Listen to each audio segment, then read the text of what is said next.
Hello दोस्तों, मैं हूं अमित और स्वागत करता हूं आप सभी का एक और नई वीडियो में। तो दोस्तों, अक्सर मैं म्यूचुअल फंड इन्वेस्टमेंट के बारे में आपको बताता रहता हूं या फिर ऐसे म्यूचुअल फंड बताता हूं जो काफ़ी अच्छा रिटर्न देते हैं। लेकिन आज के इस वीडियो में मैं ऐसे म्यूचुअल फंड लेकर आया हूं जिनकी नंबर 34 है और इन्होंने इस साल यानी कि 2024 जो अभी बीता है, काफ़ी ज़्यादा इन्वेस्टर को नुकसान पहुंचाया है, यानी कि बहुत ही ज़्यादा खराब यहाँ परफॉर्मेंस इन्होंने दिया है। देखिए, सिस्टमैटिक इन्वेस्टमेंट प्लान्स को निवेश का सबसे सरल और सुरक्षित तरीका माना जाता है। हालांकि हर बार ये प्रॉफिट नहीं देते, कई बार लॉस भी इनमें होता है। और साल 2024 में म्यूचुअल फंड इंडस्ट्री के अंदर ऐसा ही कुछ हुआ है। साल 2024 में कई ऐसे इक्विटी म्यूचुअल फंड रहे जिन्होंने अपने निवेशकों को नेगेटिव रिटर्न दिया है, यानी कि पैसों को डुबो दिया है। तो चलिए इस वीडियो हम जानने की कोशिश करते हैं। अगर हम द इकोनॉमिक टाइम्स की रिपोर्ट देखें तो साल 2024 में हमें ये आंकड़े निकल कर सामने आते हैं कि 425 इक्विटी म्यूचुअल फंड में से 34 फंड्स ऐसे रहे जिन्होंने अपने निवेशकों को नेगेटिव रिटर्न दिया है। इनमें से 3 इक्विटी म्यूचुअल फंड तो ऐसे रहे हैं जिन्होंने अपने निवेशकों को डबल डिजिट में नेगेटिव रिटर्न दिए हैं। इनमें सबसे ज़्यादा खराब प्रदर्शन हमें देखने को मिलता है क्वांट फंड हाउस की तरफ से। तो इसमें आता है क्वांट पीएसयू फंड, जिसने बहुत ज़्यादा खराब रिटर्न दिया है, -20.28% का। ये extended internal rate of return है। अगर आसान भाषा में मैं आपको समझाऊं तो ये मान के चलिए कि अगर आपने 10,000 रुपये की एसआईपी की होती तो 1 साल के अंदर आपकी निवेश होता है, यानी कि आपकी इन्वेस्टमेंट होती 1,20,000 रुपये। लेकिन अगर आप इसकी नेगेटिव रिटर्न देखते हैं जो कि 20.28% की है, तो उस हिसाब से आपकी इन्वेस्टमेंट घट के 90,763 रुपये की रह जाती, जबकि आपके पैसे लगे हुए थे 1,20,000 रुपये। दूसरा नंबर इस लिस्ट में आता है क्वांट का ईएलएसएस टैक्स सेवर फंड। इसने भी डबल डिजिट में नेगेटिव रिटर्न दिया है और लगभग 12% का रिटर्न दिया है, जो कि नेगेटिव है। इसके बाद तीसरा नंबर आता है आदित्य बिरला सन लाइफ पीएसयू इक्विटी फंड। इसने भी लगभग 11.13% के आसपास नेगेटिव रिटर्न दिया है अपने इन्वेस्टर को।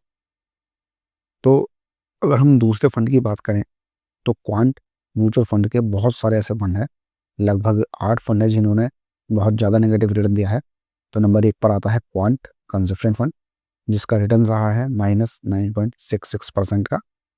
दूसरे नंबर पर आता है क्वांट क्वांटामेंटल फंड, जिसका रिटर्न रहा है -9.61% का। तीसरे नंबर पर आता है क्वांट फ्लेक्सी कैप फंड, जिसका रिटर्न रहा -8.36% का। चौथे नंबर पर आता है क्वांट BFSI फंड, जिसका रिटर्न रहा है -7.72% का। पांचवें नंबर पर आता है क्वांट एक्टिव फंड, जिसका रिटर्न रहा -7.43% का। नंबर 6 पे आता है क्वांट फोकस्ड फंड, जिसका रिटर्न रहा -6.39%। नंबर 7 पर आता है क्वांट मिड कैप फंड, जिसका रिटर्न रहा -5.34%। और नंबर 8 पर आता है quant large and mid cap fund, जिसका रिटर्न रहा -4.54%। अब इसके बाद अगर हम सेक्टोरल फंड की बात करें तो इन्होंने भी निवेशकों का पैसा डुबोया है, लेकिन इसमें जो XIRR यानी कि external internal rate of return रहा वो थोड़ा सा कम रहा। तो इस नंबर पर सबसे पहला आता है UTI transportation and logistic fund, इसका रिटर्न रहा -4.05%। इसके बाद आता है क्वांट लार्ज कैप फंड, जिसका रिटर्न रहा -3.74%। नंबर 3 पर आता है क्वांट मोमेंटम फंड, जिसका रिटर्न रहा -3.35%। और नंबर 4 पर आता है SBI equity minimum variance fund, जिसका रिटर्न रहा -3.06%। अगला आता है HDFC MNC फंड, जिसका रिटर्न रहा -1.51%। और नंबर 6 पर आता है टॉरस मिड कैप फंड, जिसका रिटर्न रहा -1.45%। अब इसके अलावा PUC फंड की भी काफ़ी ज़्यादा यहाँ नेगेटिव रिटर्न हमें देखने को मिला, लेकिन ये आंकड़ा हमें 1% से नीचे देखने को मिला, यानी कि ये कह सकते हैं कि ठीक ठाक इन फंड ने फिर भी हमें अच्छा प्रदर्शन दिया बजाय इन फंड्स के जो अभी तक हमारी लिस्ट थे। तो चलिए PSU फंड पर भी हम एक बार नज़र डालते हैं। तो इसमें आता है ICICI प्रूडेंशियल का PSU इक्विटी फंड, जिसका नेगेटिव रिटर्न रहा है -0.86%, जो कि अंडर 1% है। इसके बाद आता है SBI PSU फंड, जिसका रिटर्न -0.67% रहा। इसके बाद आता है क्वांट बिजनेस साइकिल फंड, जिसका रिटर्न -0.66% का रहा। इसके बाद आता है बड़ौदा बीएमबी पारिवास वैल्यू फंड, जिसका रिटर्न -0.62% है। अब इसके अलावा दो और फंड हैं जिनमें टाटा फंड हाउस भी शामिल है। टाटा का इंफ्रास्ट्रक्चर फंड, जो शुरू में तो काफ़ी अच्छा चल रहा था, लेकिन ऐड होते होते ये नेगेटिव रिटर्न देके गया, लेकिन बहुत ही मामूली रिटर्न इसने नेगेटिव दिया है। ये कह लीजिए कि इसको आप इतना ज़्यादा नुकसान के तौर पर नहीं ले सकते हैं, क्योंकि इसका जो रिटर्न रेट रहा है वो -0.05% रहा है, जो कि ना के बराबर ही है।